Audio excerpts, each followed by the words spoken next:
Well, you're about to get some more angry people. Yeah.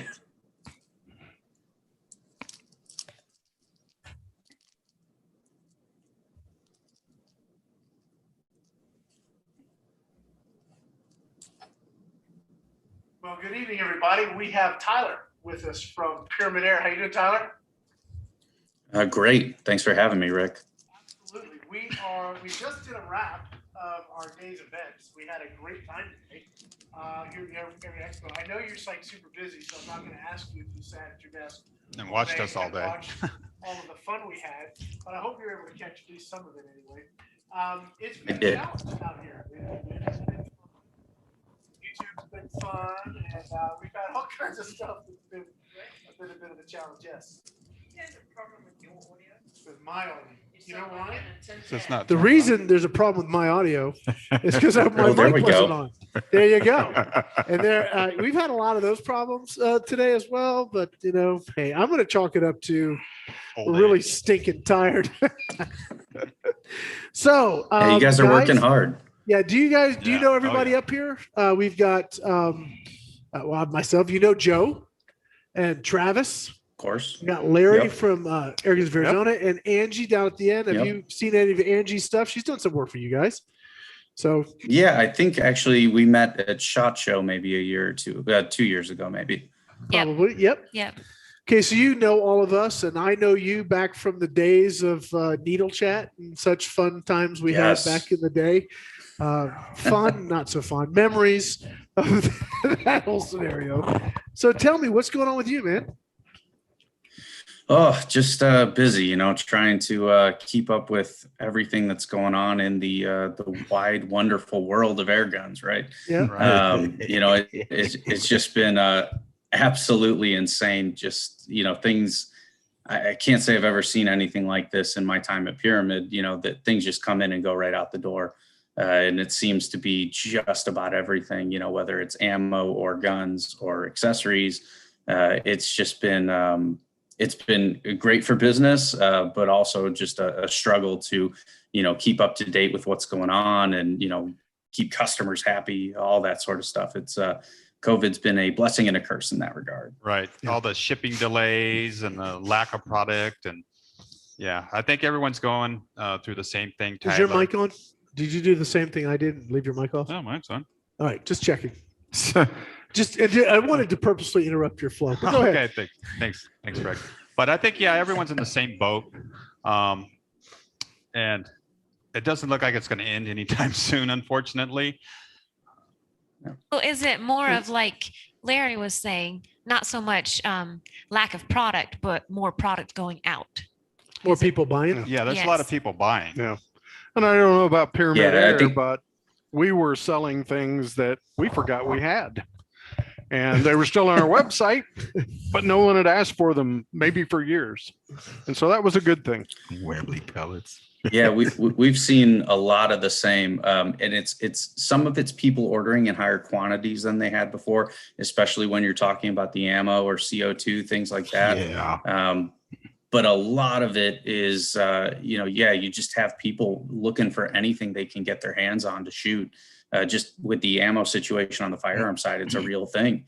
And yeah, I mean, it's not so much an issue with getting things in general. It's that when they do come in, they go right out of stock. So to the customer that maybe was waiting to see it in stock to pre-order it or to order it in general, it never appears that, you're out of the loop. So it's all, you're creating a bit of a cycle where, if you're not pressing that pre-order button, you have to get that place in line if you want something, because it's in one door, right out another. Right. Let me ask you a question to that front, because this segment, you're up here representing Pyramyd Air. What would you say to customers? And I think you just answered it, but I want to just directly ask you the question. If they are looking for that particular gun, whether it's a Air Arms or an Avenger, we got the new Woodstock Avengers we shot today, which are stinking awesome, by the way. Just a phenomenal gun. The Seneca line, all the various things that you guys that are specific to you, and the stuff that you import maybe exclusively. What would I do? Let's say I want one of these new Woodstock Avengers in 22, because that thing shot like a freaking laser. If I wanted that, how do I get one? I mean, what do I do? Sure. Especially with the Avenger and a handful of other products out there, especially most of those price point products, you got to pre-order it. There is really no way around it. So the first shipment of Woodstock Avengers, probably nobody even realized that they came in because they were pre-sold. So, and that's been very much the same way with most of the synthetic stock shipments that have come in before them. So, trust me, it's not like we're not ordering enough of these things. It's truly, and the same thing goes for air arms, Adaman, like a lot of that stuff is just in and it's there on the website for a handful of days and it's gone. If you're not willing to pre-order, you're probably going to be waiting a while. That's just the sad reality. And that's something that a lot of people don't like to do is pre-order. Unfortunately, that's what they're going to have to do if they're going to get what they want in some kind of timely manner.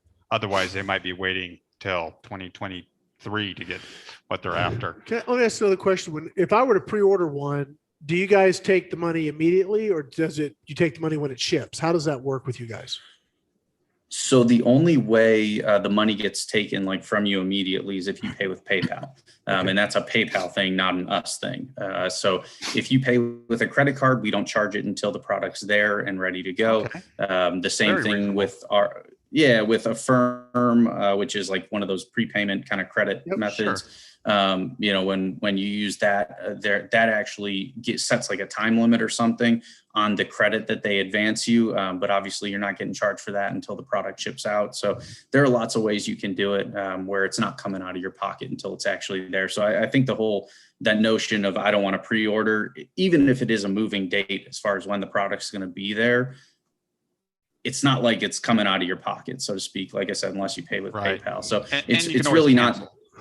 Absolutely. Yeah. If you do find it somewhere else or, whatever the case may be, yeah, there's always the possibility of doing that. No, not a problem at all. That's an important distinction if that is the new way to buy, and it sounds like whether it's pellets or whether it's air guns or even some accessories are going to have been hard to get hold of.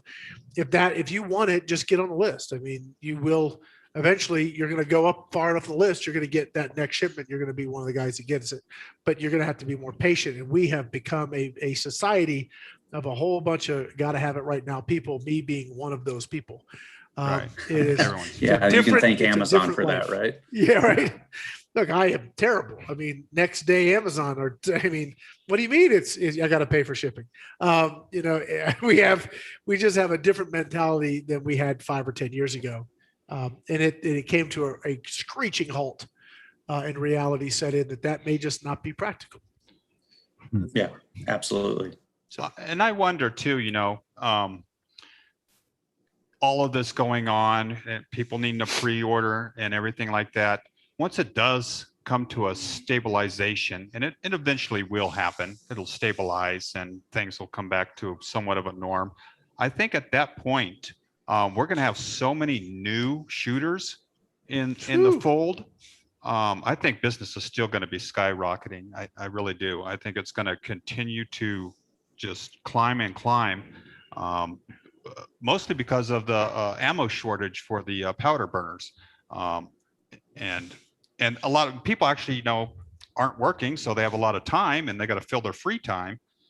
So they're shooting, in their backyards or.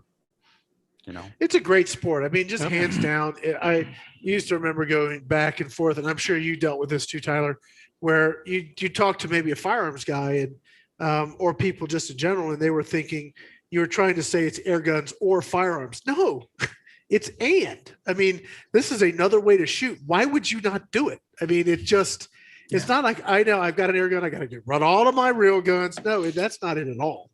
It is guns and air guns. Air guns are just another way to send lead down range, which is just a hell of a lot of fun. It's a way to get more trigger time in and get better at it. And for Absolutely. us as a business, go ahead, Larry. that's great. Yeah, for sure. Yeah. And like I said, I think we're going to get so many new people in the fold that it's going to for years help all of us in one way or another. Yeah, I hope you're right. It's one of those things where you have so many new people coming in and trying it out that you just hope they have good experiences and want to stick with Exactly. it, right? Or want to kind of invest further. I've had more meaningful conversations than ever before with people that are looking at air guns as an alternative for training, and not just airsoft guns, steel BB guns or pellet pistols or rifles as well. And that's really been a big part of all of this, is that it is something where we have all these new gun owners. You can put an air gun replica of that firearm in their hands and get them a not as scary, right? Kind of training methods so that they can get used to things. And it's a great avenue to get into shooting in general. And for me, that's just been what I've been telling folks, is that this is a great way to get started. And even if you graduate further, it's always something you can come back to keep those skills sharp. That's Yeah, a great way to absolutely. teach safety as well without such big repercussions. So what do you have new at Pyramyd Air? I mean, what can you tell us that's coming down the pipe that you have, that you will have in some volume, maybe, or a couple? What should we go pre-order? I guess is my question. When we get off of this this video chat here, what is the next, if we go to www.pyramydair.com and put in a search term, what is the thing that we need to be jumping on? So what has you guys really excited over there? Oh, geez. Well, the Avenger continues to be impressive from a sales standpoint, and also performance, obviously, as you guys saw this morning. And I know I think the next shipment of synthetic stocks is in country, just a matter of it getting there and starting to get out the door. So that's going to be a big one. No, we got a lot of people pre-ordering those. Oh, geez. We're waiting on a few shipments. We had I don't know if you guys saw this, the IZH 46M kind of, there's another Russian company making that now. Cool. So we just call it the AV 46M. It's got a red laminate grip. I know we're expecting the next shipment of those here soon as well. Fantastic, obviously, still upholding those same standards that the IZH was always known for. Let's see, I know we just got a ton of stuff from Crossman, big shipment from Hotson as well. I think for the first time in a long time, we actually have blitzes in stock.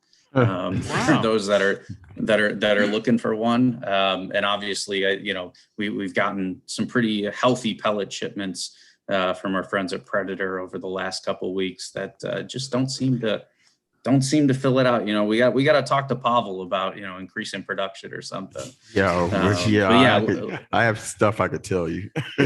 Well, we got a question. So I'm we're going sure. to field some questions from folks on YouTube. What you got, Sue? Just one question.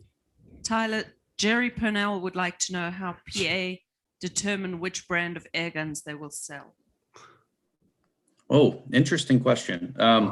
So when we're looking at new brands, like for example, something from overseas, let's say, like there are a lot of Turkish manufacturers that I see, getting sent out to YouTubers right now. A lot of that is we get samples of stuff all the time, and we're testing new products all the time. Oftentimes there are things that when we're testing don't really add up from a quality perspective, or maybe the quality is there, but the economics of it aren't there. If you have to order 1,000 of something that you're only going to sell 100 of, do you really order 1,000? Probably not, right? So that's kind of that's one of those things. As a business, you always have to be looking at and saying, what is the market actually looking for right now? Does this product fit a niche or a hole in the market? But like I said, we're testing things all the time and checking stuff out from new suppliers. So it really, I don't want to say it has to be a perfect storm, but it definitely has to be both something that works on the the finance side of the game, just as well as the quality, accuracy, and the specs. It's something that we have to feel confident that the market is going to want, in addition to making sure that the business side works as well. Hopefully that answered that. Great answer. It's a great answer. Yeah. All right. So what's happening with like the Springfield line? What do you guys got going on with that right now? Oh, sure. So earlier this year, we launched the XDE, which was a new, CO2 replica pistol, obviously one of their slimmer, more carry-centric pistols. So, 18 round BB mag, blowback, all the fun stuff, and relatively affordable, right around 80, $90. So that's been good. Obviously, we've been trying to keep up with the demand for like the M1 carbine as well. I will say we launched the M1A underlever last year. How did you like that gun? I'm interrupting for a second. Did you shot that one much yet? Yeah, I spent a fair amount of time with it, and other than the fact that it's heavy, which the firearm is heavy, right? I've been really surprised with it myself. As a like self-proclaimed trigger snob, and Larry and I have shared our opinions on guns a lot. He knows that what I think is a good trigger. He and I have very similar values there. So it's up there. And other than having a trigger that's heavy, right? Look, at the end of the day, having a 9.5 or 10 pound spring gun actually helps you in a lot of ways, right? It makes it very, very, very easy to shoot. The recoil never feels as bad as it does when you have a 6 pound gun in your hands. And I've been surprised at how well they shoot. And honestly, I've been surprised at how well they've sold as well, because it was one of those things where I thought that was going to hit like the replica guys and then it was going to die. And it just seems to keep on ticking, man. I got one. I did some work for, I think it was Airgun Depot with that gun. I may still have it in the comics because it hasn't shipped back yet. If I do, Larry, we'll have to pull that out tomorrow, because with the open, it's got the open peep sight with the, you can ramp it up and down. And from about 130 yards, open, just free hold and open sights, hit a stinking gong at that 130 yards. I just put it down and walked away. I mean, it was that good of a gun. I love that. It was a fun gun to shoot. Yeah, absolutely fun gun. Would have done the same thing. Yeah, I'm not going to take that shot again. That was good enough. I'll just be done with that. So yeah, awesome. Yeah, exactly. Yeah, that's just, I'm that good, guys. And walk one shot. Yep. So anything else you got over there? Maybe in the Seneca line, anything new coming out? We do. I can't tell you about it just yet. But end of this year, maybe early next year, there's going to be something pretty cool in the Seneca line coming out. Something that no one's going to see coming. Oh, great. A 172 Seneca? Definitely not. That's right. So we'll see. That should be cool. I honestly, you talked about adding stuff to the website. We put those. I saw you had one, Rick. The Beeman underlever. Yes. Bullpup. Yeah. Sweet. Those. I'm playing with one of those right now. What do you think of that little gun? So the trigger is rough. Kind of expected. And the shot count is definitely less than desired. But I've been surprised with the accuracy and some of the thought that they put into building that gun. I could do without a plastic scope rail, obviously, but having the rail mounts on the side, like I keep seeing people say like, oh, this is going to suck for bench and bipod shooters. And it's like, well, hang on a minute. You got Picatinny mounted bipods you could put on the side of it. And actually, if you set up your bags right, you can operate that lever just right there in front of your bags without problems. So, so far I've been fairly, those are my only kind of gripes with it, I guess. What's your retail on that at Pyramyd Air? What's your retail going to be? 350. I think they already sold out. Like we had a shipment of 350. Yeah, it's either 350 or 370. I think I got 20 of them coming to the pro shop at some point. I shot it just a couple shots. I said, oh, wow, I didn't find the trigger that bad. Yes, it's heavy, but the second stage break I found to be very predictable. And I'm not a bullpup shooter at all. I don't like them. But that gun I actually really liked it. And I was shooting, spinner. I was shooting must have been, no, it was those little spinners or rock or something at the bank at 120 yards with the factory scope. I mean, just the little 4x32 was hitting at 100 yards. So, I mean, called me impressed. Whoever worked the engineering on that did a pretty good job. But again, you look at the price point, I can overlook a lot of things that gun may have a slightly off because of how affordable it is. Just bottom line. I wouldn't want to sit at a table and shoot that gun. It's a comfortable offhand shooter. Yeah. I liked it. It was sweet. I think Angie's probably going to be taking one of them home to do a little review work on. So she's pretty excited about Nice. that. Yep. Just don't take mine. Yeah. Joe wants one. Angie wants one. Yeah, So did you they're sit great down stuff. and watch any of the episodes today from the Airgun Expo? Yeah, I caught the Avenger and I caught a little bit of the start of the Gamma one, and then I actually had to start working for the day. Okay, good. Well, I don't know. You probably caught the part before YouTube canned us because they actually shut us down midstream. And then I did see that on Instagram. Yeah. We switched everything over to Facebook and just kept right on going. So we're still up and running and we're still having a great time. Yeah, we're still getting a lot of content out there. Yeah. So it was kind Yeah, of, not going to dredge that whole topic up. We just spent 45 minutes on it in the last thing, but it is, it's one of those things that hopefully as an industry, we can all have something happen that not only, the business side gets involved with, but also the viewer side will also embrace. And then we can just cut ties with this stuff that we're always waiting for the next shoe to drop. So, and you guys have invested millions of dollars in your social media, and to see it evaporate in an instant would be, it would be business altering to say the least. So, wow. I've never thought about it as long as, the Pyramyd Air YouTube channel's been going on, right? Probably over 10 years now. And I think we just hit 100,000 subscribers. I don't know how much has been put into it. It's over millions the of years, dollars. I would guarantee and it's not just your channel, but all of the influencers you've worked with over the years. We were doing the math today and I've been working with Pyramyd Air for 13 years. That's a long time to be pushing content for one particular company. That's a big deal. And so for all of that to just poof be gone in an instant, there's a bigger picture that I hope people are looking at going forward.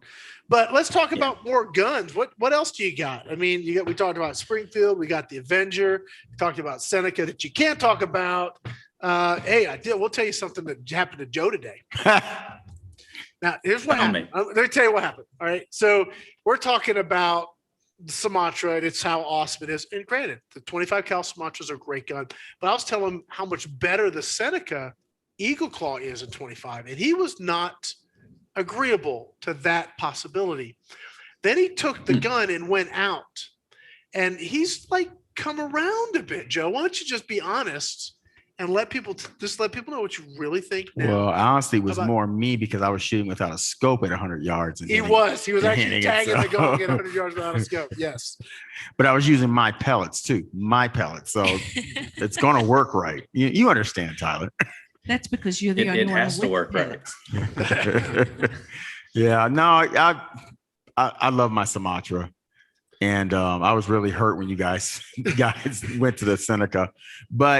And that's the second time I've shot a Seneca. I have a friend back in Colorado who has one, and an Avenger. In fact, I shot both rifles at the same time with him.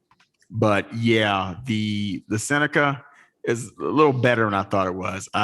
If I could redesign it, I'd put a side lever on it and get rid of the under lever. That'd be me. Yeah, see, No. But it's got a little punch to it. It has a little more punch to it. Yeah, I will say one thing that we did with that gun, with the Eagle Claw intentionally, was make sure it was actually reasonable to operate as an underlever. Because the one complaint I always had with the Sumatra was that it was really a chore, man, to work that like a lever gun, like it's meant to be worked. Right. And so the Eagle Claw, that was a big thing. The stock angle of the Sumatra, I had a real hard time. It twisted my wrist uncomfortably, and you guys brought that handle down, created more of a curve. It's a much easier action, and it's much easier to grip. So I was singing the praises of it. Joe's like, nah. Then next thing I know, I hear this gun going off. What has he done? He done taking it out to the range. He was out there playing. Well, I can't, don't knock it till you try it. So I tried it. It's actually really nice. It is. It's a lot nicer than I thought it was. Now, if you do it in 177 and 30 caliber, I'd really be interested in it. I will say I would love to see it in 30 cal or even a 35. The 177, the crazy thing, man, is that the demand for 177, especially in the PCP market, in that kind of $300 to $1,000 range, it really isn't isn't that big anymore. Right. A lot of people have kind of figured out that 22 and 25 are the way, especially when you're talking about wanting to shoot at those longer distances. But then when you get into that higher end price point, and Larry, I'm sure, you know, with all the like really nice, you know, ultra top end guns you guys sell, you can attest to this. You know, when you start spending over $1,000, that's when people start to look back into those 177s and say, man, I need something for real precision work, you know? Right. Well, we saw that the other day. We were shooting the Air Arms, which I believe Air Arms is an exclusive brand you guys carry. So Yep. Air Arms, we were shooting the Stealth Carbine, which I had been asking Claire for that gun for about 2 years. And she finally agreed to send that gun to me. And we were hitting Larry's 4-inch quadrant target using his new 177 slugs. And we're hitting it 10 out of 10 times at 100 yards in the wind with a 177. And I mean, I was like, okay, this is why I wanted to go back to 177. I've run the gamut, right? I started with 177 brake barrels. I'm producing my own 20 gauge shotgun, slug gun, which we shot today. You got to watch that video. You'll see Joe jump up and down, squeal like a girl, and run down the range. I mean, more so than my sister did. Now she squeals like a girl, but she is a girl. But when Joe does it, it's pretty hilarious. It was a manly girl. Hello. It was a manly squeal. He took off running with it, but I think he realized there's a lot of desert out here. I know where you're going, dude. Your car's back that way. It was confusing. I was going to run that way and come back to the car and take off. I got it. But I kind of gone the gamut, but I wanted specifically to come back to 177 for a couple reasons. One, I wanted to show people that it's still a viable platform. It's a very viable platform. It's very accurate. You can still do a lot. I mean, you can do some serious hunting with a 177. I do. I mean, you don't have to have a lot of power, but you do need to have precision. And if you can get a good, precise 177, you have a lot of fun with that. You get more shots, ammo's cheaper. I mean, we're talking about ammo being cheaper with pellets right now, right? I mean, who'd have thunk that? We're like, I got to get 177 because it's cheap. But I think 177 may be due for a serious return. I hope. Well, It might happen, but it might not happen like you think, though. I think, you know, when you see like what Joe and Too Fast has done, and I've copied, making, you know, slug shooting 177, 172s that can reach way out there. It's incredibly fun to shoot. If you can get sort of Really fun. the transition, like the difference between a 22 and a 17 HMR, but that equating in airgun language where the 177 is pushing like that, to me, that's, I don't know, I'm a little intrigued about that. I think that might be very there's cool. definitely something there. I don't know about the whole 172 thing, because once you start talking about messing with different barrel diameters, then you start to lose a lot of people. But I will say that I mean, you know, Joe was kind enough to send over some samples of the new 177 knockouts, and I've been playing with those, and I was so amazed. I was figuring it was going to be 13 4s, maybe a 16 grain, you know, and slid open the box and a 10.3 grain comes out. And I was like, holy crap, you know, we're in the game now, because that's something that I have actually in a bunch of guns, not as many as I'd like so far, but I've had pretty good results out of the Avenger actually, and a few other guns. Actually, they didn't do terribly in my 12 foot-pound Thomas, which was really weird. I was expecting them to just shotgun, you know, going, who knows how slow, 680 feet per second or something. Yeah. But they were relatively tight. It was like a 1-inch group at 50 that's what I yards, found out too. Yeah, not amazing by any stretch, but sure, but way better than I expected. But it seems like when you start pushing those fast, and I have been talking to Rick Ream as well. Yeah, exactly. So, you know, you can, and some of those 177 guns, like Air Arms guns, can go really, really hot. There are a bunch of other brands out there that can run really hot. It's Air Arms. And Air Arms. He's on Air Force. No, I thought I said Air Arms. Yeah, Air Arms. Yeah, no, the Air Arms. The Stealth was pushing 30 foot-pounds, and was it 30 foot-pounds? I got no 20, 23, and 24. 24 and 20. 24. Okay. Yes, but it was like 940, 980, 980. Yeah, and it was. But you bring up Air Force, stacking them up. Yeah. Yeah. Like a Air Force. 177 Condor or something. Yes. Yeah. Holy crap. Yeah, that'd be a monster, right? Do you have a Condor there you can test them out of? Because I don't have a 1.7. I'll have to look. It's possible that there's one lying around. Actually, Because I think we do. those 10.3s for those shocked me because I got a Fusion from Brad at Umarex and I was just screwing around with it and I was like, this ain't bad. And then when I started shooting really fast out of my good stuff, it was like, oh my goodness, we might have something here. Those, man, I can't wait till I get back to Colorado Friday because I'm going on a prairie dog hunt Friday and Sunday, and well, actually more Sunday, but I'm taking those out and I'm smacking something. Yes, Nice. I'm curious. was impressed. Adamant might be good as Oh, well. yeah. Yeah, that's a good one. Yeah, What about the there's a crawl? bunch of them, and I haven't The tested jumbo. a 177 crawl in a while. The This is jumbo. where you start to talk about how 177 in that price, in that $300 to $1,000, $300 to $1,000 range is kind of falling off a bit. I know what I'm There's gonna just not do. as many people buying them. I'm Right. gonna get a couple samples from Evan X of the Rex in 177 just because I can, or maybe the sniper. Get a sniper. Do they have a sniper in I can, 1.7? I can get a sniper in 177. They Absolutely. make. Ooh. Absolutely. I think that would be that would with the new valve. That would be interesting. We had a question. Yes, Sue. You have a comment that I think might be interesting Okay. and a question. The Okay. comment is, would like to see a review on the 1970s famous Daisy 880S. My all-time favorite gun. I have a nice collection of 1970s 880s. Test a healthy one and they like to be lubed with oil. Okay. The question was, can a 177 fend off a feral hog? I wouldn't Fend even off? try it. No. I'm leaving. Yeah. Well, there have been videos in the past that we Yeah. do. People have I done will it. question the legitimacy of. I would not do that. No, Maybe a little no, 5 you're pound asking baby for a if you hit it in wounded the head animal. right. I do know of a YouTuber, and I'm not going to say his name, who goes hog hunting every year, actually quite a few times a year. He takes his 177 Marauder and he gets him about 35 yards. He pops him in the air and he drops them all the time. And you could do it. I'm not Yeah. saying it couldn't be done. Yeah, It's but I'm just saying possible. I know a guy who does it, Right. but I'm also saying too, bigger is definitely better. Yeah. Yeah. Yeah, agreed. If you're going to do it, bring enough gun. Let's Yeah, just say that. absolutely. Leave no doubt. Yeah. My theory is pound for pound. You got to have 1 foot pound for every pound of the animal weighs. I at go least. beyond that. I go 2 to 1. So that's Yeah. I like that's the I like minimum. margin of error. Right. But if you're using Predator JSP ammo, it can be done. Yeah. Oh, geez. We wouldn't know. We don't have any. Yeah. How would we know, Joe? Hey, I'm just saying.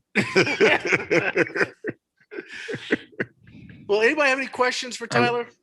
Tyler, you have any questions for us? Oh, I got a question. All right. So the PA Cup got Fire canceled? away. Yes.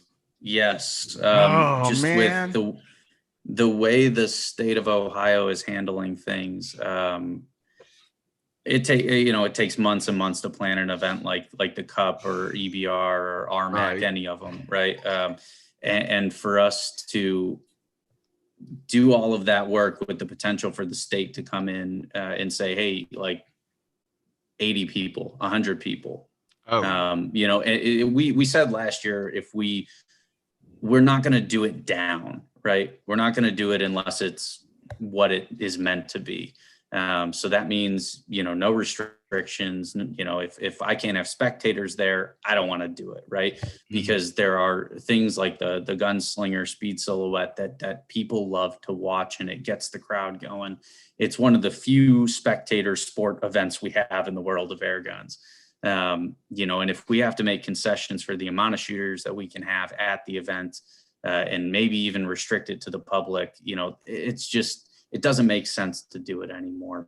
And so with that kind of unknown looming, like fingers crossed, things continue to trend well, especially here in Ohio. But there's been a lot of precaution here in the state that there aren't in some other states, and that's fine. Whatever you believe is whatever you believe. But for us to, invest the time and then also to put our people in a position where from a staffing perspective where they maybe are uncomfortable depending on how they feel about it. It's just a bit of a minefield. So hopefully in Correct. 2022, all of this is behind us and we can move forward and get some It's a shooting in, difficult 'cause decision. I'm bummed. Difficult Yeah, decision, but I I- think it's a I smart imagine. and wise choice. And it gives you it gives you the opportunity to really tool and, get, focus on some other things to set you up to have a really good return to it. So I think that's it's a good call. It's frustrating, I'm sure, for you guys. And I was hoping to go to the last one. So Yeah. maybe I can go to the next one. So, I'm going to miss Yeah, getting yeah, to come and see absolutely. you. Yep. Yeah, likewise, Larry. Although, I mean, hell, maybe that time of the year, maybe I'll come and see you. Who knows? Because EVR's October, right? Right. Be nice weather. Okay. Yeah. We Well, got then- another then- question. Jerry would like to know if Tyler has, and I'm guessing it's a Marauder 177 lying around. I'm sure, but I don't know why. What do you want me to do with it, man? He probably wants it. Yeah. He's That's hearing all fair. this slug talk, I guess. I got one. I do too. That's powered I by got someone's one. valve. Joe, I got one. I'll send you. You can make it better. Which one? Marauders 177. Send it to me. Yeah, we'll do something. I know there's this gun you want. Yeah. Yeah, yeah. I get like 15 Marauders out of that deal. Well, is Yeah. We just got a anybody- big shipment from Crossman. So That's Yeah. cool. anything That's that good. they've got that's kind of awesome. The new Challenger. I will. Oh, I don't know if I'm gonna whatever. So I did. I don't know if this is common knowledge yet. So I'm gonna throw it out there and see what happens. I did find out that that they are going to be doing what appears to be a Turkish walnut stock for the Marauder, and that should be coming here soon. I don't know exactly when, but soon. Wow. So that's pretty cool. I was kind of excited to see that. Not that the stock is fine on the Marauder, but to upgrade it a little bit. And I don't know if it's going to do anything to the cost. I hope not. But that's one of those things that's probably coming out of that relationship with Crawl that they've built, Yeah. with their Sure. new Craftsman line. So that'll be pretty cool to see. I'm definitely curious to get my hands on one of those, maybe one of the regulated field and target models. I like their Turkish guns they're getting from Crawl. I shot the Caden and what's that A1 with an A? The The Kayla with the bullpup. I prefer the Caden. Yeah. But man, those are nice. They've done a good job. I think they've done a good job working with Kroll to bring that level of production to a place where it's actually really good. I was impressed. I was impressed. Yeah, with the those. price I- point's pretty good. Yes, for a bullpup in the $600 range, I thought the Kayla, however you say it, was actually really impressive for what it is. I haven't messed around with the Caden just because, like, I look at it like it's unshrouded. Why are we? Yeah, talking but about it's it? got a threaded muzzle. You put whatever you want on it. Yeah, but you could do the same thing with any of the other ones because, like, Yeah. Donnie FL makes the adapters. Yeah. You could do whatever you want. Look, at the end of the day, it's shrouding them, or at least it has the option. You're right, Rick. You're right. But the Kratos looks interesting. I will say, when I saw that in, like, the bottle, on a Benjamin gun, I was like, this should be a Marauder, right? Because that's the one thing that people have been modding aftermarket for years, is putting a bottle on a Marauder. And yeah, I know somebody on the table right there. Two people. I would love to see that come out of New York. I just think that would be the next evolution for that gun. That and a side lever, I suppose. Yeah. Well, Side lever, yes. Have you seen the new Challenger yet? I did. I mean, I haven't, not physically, but I've seen No, but I've pictures. seen, yeah. That has a side lever on it. Yeah, that's true. I wonder if that's gonna find its way into other things, right? That's the question. Yeah, I was wondering that too. I just want to get a hold of one so I can mod the hell out of it. That's all I want to do. I'm Well, sure guys- you'll be able to very soon. Yeah, let's go ahead and wrap this up. Tyler, thank you Thanks, Tyler, for coming up coming and in. hanging out with us. I hope that was fun for you. Yeah, always. Thank you guys for everything that you're doing. Like I said, I haven't been able to catch it all because I've been working, but the content I've seen has been great, and we appreciate it a ton. Well, go Thank have you, guys. yourself an adult beverage and kick back and watch the rest of the videos tonight. There's some really good entertainment there. We got really Two quick, quick Will do. questions. two quick questions. We'll see. I do need to wrap it up. What are the questions? Are there any Benjamin Gunner in stock? And who's going to have the Gauntlet 2 in stock first? So the Gunner isn't actually out yet. I know they, I think they've shown pictures of it, and obviously it's in the catalog. I don't have a date on it yet. The last time I talked to the folks at Crossman, that was still a TBD. So we shall see on that one, but does certainly look really cool and excited to see it. The Gauntlet 2, we are going to be putting it online either late this week or early next week. So for those folks that do want to get in on a pre-order, you will be able to do so. From what I'm told, though, probably not until August is what I think was the statement. Yeah, that's from probably a Rex. safe So- bet. Yeah, I would say that's. But like we learned earlier, look, if you wait to see it in stock, you may never see it. So if you want Yeah. one, Better get that pre-order pre-order going. it, put it on a credit card if you don't want the money to come out right away, and get yourself in line. And that goes with probably everything you got, whether it's pellets, whether it's scopes, whether it's rings, whether it's guns, whatever. Make use of that opportunity so that when it is available, you guys at least be one of the first that can get it and enjoy, because the Gauntlet 2 was a nice shooting gun. Oh, yeah. I Sure liked was. it. Yeah, So anyway. it looked great. Let's- I'm excited to get my hands on it. Yeah, let's wrap it up. Tyler, thank you so much. Thanks, buddy. Guys, this has been just another live episode, and I think we went way over time, but hey, why not? It's our show. We can do whatever Heck, we want. How's that? If you don't like it, quit watching. But we thank you guys for watching, because we do need you to watch, like you to watch. But we will be back tomorrow with a whole bunch of really cool content. Please check the schedule every day, because we do have things shifting and changing based on when stuff's getting in with shipping delays and so forth. So check the schedule every day. We post it right on the website. Just go to the live schedule and you guys can see what's going on. But we have some very cool stuff coming up tomorrow. You don't want to miss it. And Wednesday, that is tomorrow. Yes. Wednesday is the day we're going to see some very, very cool stuff from Airguns of Arizona hitting the table. It's just going to be, you don't want to miss tomorrow. That's all I'm saying. Don't Yeah. wanna What miss is the tomorrow. Tomorrow's going to website, be a little Rick? special. I think. theairgunexpo.com. You can see it. And we're going to be broadcasting live on Facebook, because YouTube became total Don't say it. whatever. We'll move on from that for right now, but we will be live on Facebook. And if you miss anything, you haven't missed anything, because you can catch it on our website, because we're saving everything. We'll be posting it there. So guys, thank you so much for watching. Table, thank you guys for hanging out. Good Thank day. you. It was a For- good Thank you. day. It's been a long, we started 6:30 and Six it's o'clock, just yeah. about 9. So we're kind of wrung out. So guys, thanks for hanging out with us. Tyler, thanks for coming on board, Good night, buddy. having fun with us. Good to Yeah. see See you. you guys. Thanks for having me. You guys have a good one. You too. You too. Bye.